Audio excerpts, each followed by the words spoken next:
First tonight at 7, an important story, troubling new numbers tonight, reflecting the depth of the housing crisis in Grand Rapids, especially for children of color. Approximately 1 in 7 African-American children in Kent County lacked stable housing last year.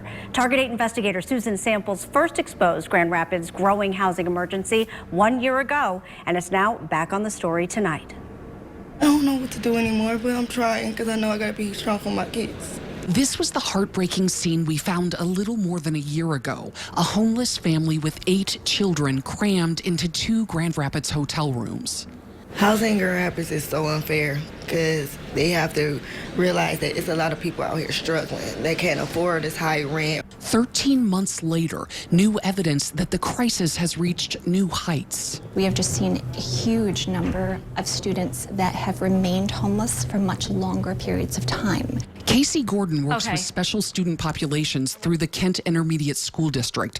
She says schools have counted more homeless students in the first quarter of this year than ever before. In 1 week in August, GRPS identified 193 newly homeless students.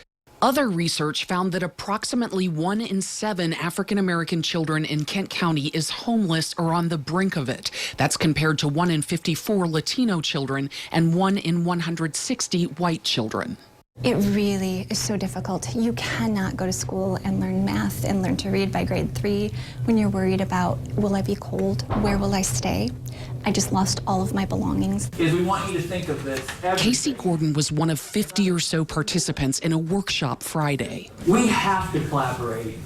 And we have to work together. That workshop, part of an effort launched a year ago to attack the housing crisis and increase access to affordable housing in Kent County through systemic change. The collaboration brought together all sectors, social service agencies, the government, private developers like Rockford Construction. Rockford Construction has always been interested in being community focused and being part of the solution. I do believe that the city needs to be more involved in being at the table as we look at significant system change.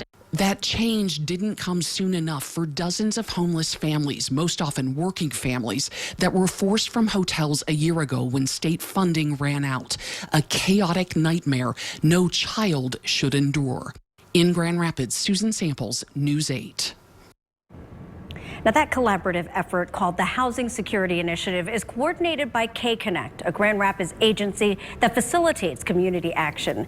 The effort, expected to wrap up in 6 months, will produce a comprehensive plan to remove barriers to stable, affordable housing for all Kent County families. Meanwhile,